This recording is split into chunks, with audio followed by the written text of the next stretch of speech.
I'm here at the Cliffs Pavilion and I'm coming to meet Lee Mead, who is going to be doing a tour in October, and his very last night is going to be at the Cliffs Pavilion here. It's called Some Enchanted Evening, and I think it's just arrived, so if you want to follow me, we'll go and find him. So I'm here with Lee Mead today at the Cliffs Pavilion, and obviously we're here to promote your tour. Yeah, I've got to say, you've put all out, haven't you? This is good, isn't it? It's incredible. We've got lots of... I've never seen myself so much in my life.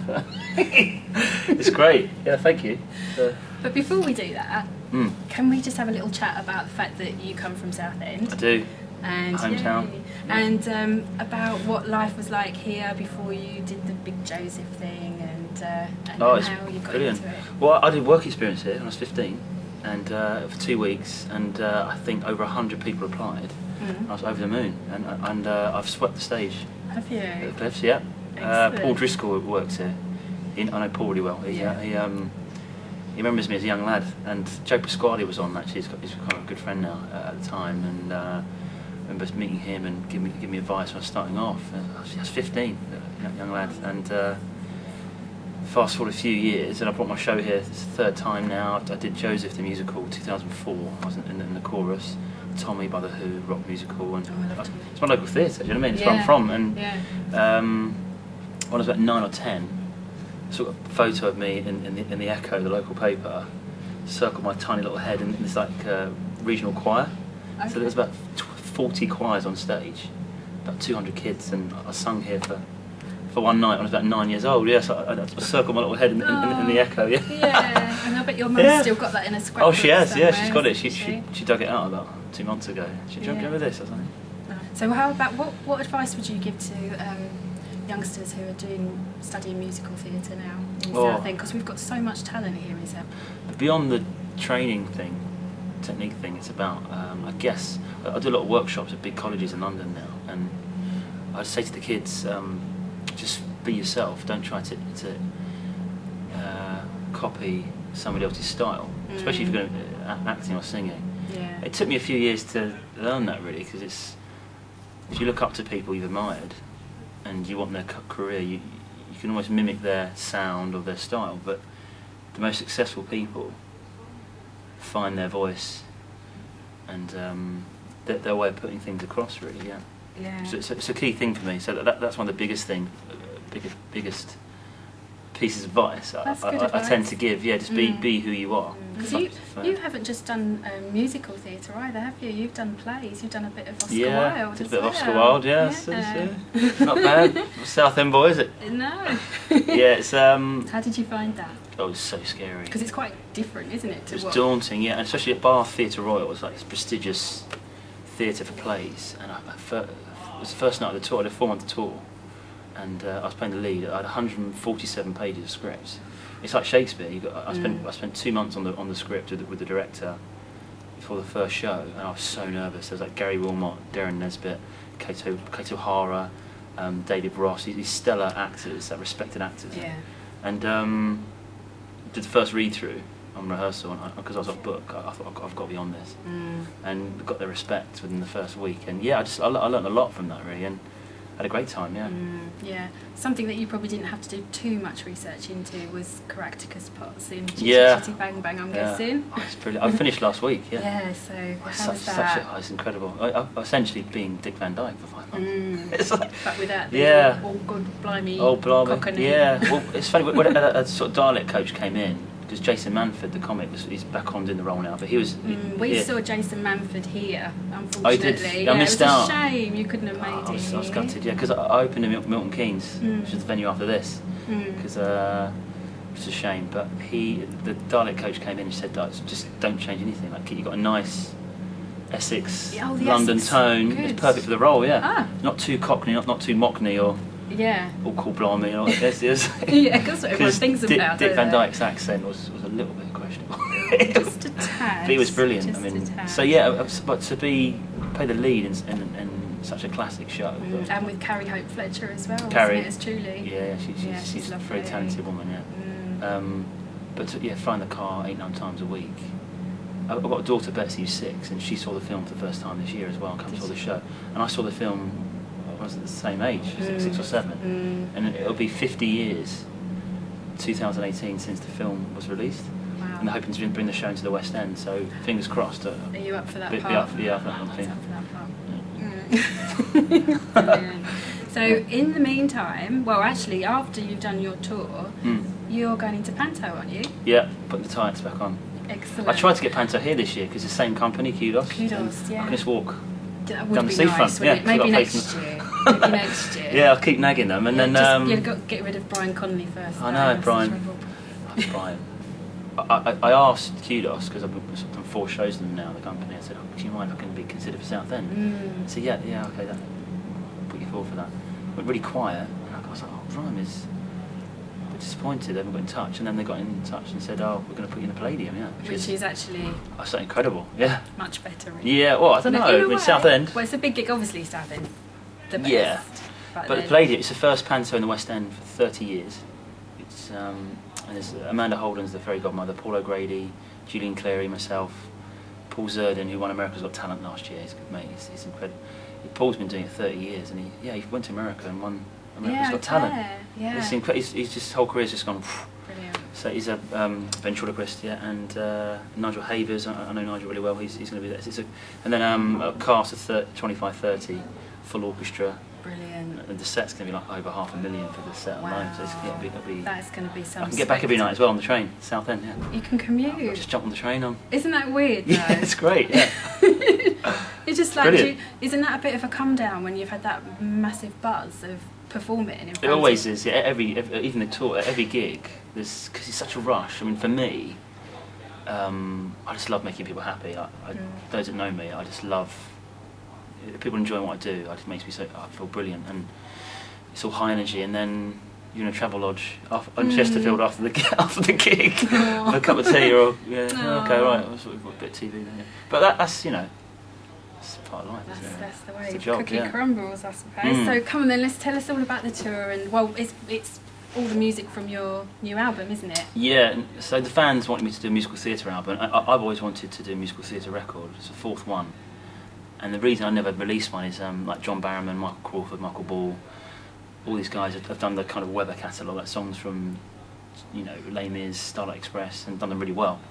I thought I could do that, but it'd be nice to do something different. And I grew up watching these films on Channel 4 when I was a kid, like Guys and Dolls, Anchors Away, South Pacific, and they're wonderful films. I mean, I just thought, I just said to myself, if I can try and create a little bit of essence of that. Yeah. And I've achieved it on the album. Definitely achieved it on the album. Yeah, I was listening to it the other day. Yeah. And I didn't realise that "See You in My Dreams" was from an old 1920s. It was 1929. It was written. Yeah. And I'm so proud because it got played on Radio 2 recently as well, and it just shows you that great songs and great lyrics last. You just need to revamp the arrangements, make them more modern, and we've got a nice ukulele at the top and strings coming in, and so but yeah, the films I used to watch them growing up, with Casey, my brother, on a Sunday, and it was that got me into musical theatre. It wasn't the modern musicals. It was coming here at local theatre and watching those films, and thinking I could be Gene Kelly and stuff. Well, you probably could, couldn't you? Well, funny, I got offered to do Sing in the Rain once. Did you? Yeah, it was in the West End about 5-6 years ago, and they asked me to launch the UK tour. And they called my agent and said, would Lee like to do Gene Kelly? I was like, incredible. Yeah. They said, it's 9 months dance training. I was like, oh God. Because dancing isn't your thing, is it? Yeah, I can move, I've got rhythm, but like in Chitty, I did the old bamboo. That's a tough one. That was really intricate. I remember Jason Manford saying how hard that was. Yeah, for him. Jason was like the same. He just said, he'll ring me up saying, this is really hard work. Just to get your shoes ready, I think, like anything, you want to put the work in or you don't, but with that I think because my daughter Betsy, she was 3 at the time, Betsy, and I didn't want to go on tour for that a year as well. Fair enough. And she must have come to see you in Chitty Chitty Bang Bang. Yeah, she came to Wimbledon. She didn't stop talking about it. Really? My friend Sean Williamson, who played the Baron, there's a scene where he bashes the table, and for some reason she kept laughing about that moment. She's giggling at it. She wasn't envious. She didn't want to get up there and be with you doing it. No, fortunately, I always say this, I hope she doesn't go into the business. Really? Yeah, because it's nice if they enjoy it. I mean, if that's what she wants to do, her mum and me will support that, obviously. But I mean, I spent years out of work and on like 12 grand a year, and 90% of actors don't earn more than 15 grand a year, so you can hardly pay the bills. And that was me for a long time. I got very lucky with the TV show, with Any Dream Will Do, and 10,000 guys auditioned for that, and it's like winning the lottery, really. I mean, it's like, for whatever reason, it's the timing of it and changed my life, But so I must quickly ask you also about Lofty. Lofty, What's happened? Because he just... I know, he's gone. He's gone travelling. Yeah, he's travelling. To New Zealand. So I don't know if you saw it, but the last 2 episodes, I had 2 big eps, which was great. It was a big trail for BBC, and basically he was in charge of the ED for the day, and a nurse died on his watch because she was taking his sleeping pills, and so he didn't lose his job, but he's quite a sensitive chap. He couldn't live with the guilt of this nurse dying because she had a daughter and everything. It was really it was great to shoot actually. Brilliant 2 episodes, and then so he went to retrain in mental health and went off travelling to try and just to get away from it. So, but the door's been left open. They haven't killed me off, and I might be coming back next year. So it's not confirmed, or hopefully in the future. Right. Now, what's this I hear about next year? Maybe you doing a Joseph 10-year. Yeah. So it's 10 years next year since the programme. I thought it'd be nice to do like a anniversary concert, maybe, and collection of songs from the shows. I've done a lot of shows the past 10 years, and Legally Blonde and Wicked, and 4 albums, and lots happened. So it'd be nice to put a show together to celebrate that. So that's an idea. And then, who would be your ideal guests? For the show, I don't know really. I mean, my friend Daniel Boyes, he's had a great career since as well. We're really close mates. He came 5th on the show, I think, and Daniel's such a lovely chap. It'd be nice if you could do a couple of songs, and I'd have to rethink, to be honest, about the people I've met on the way, and I've worked with some great singers and great people. I'm sure I could rope in a few people.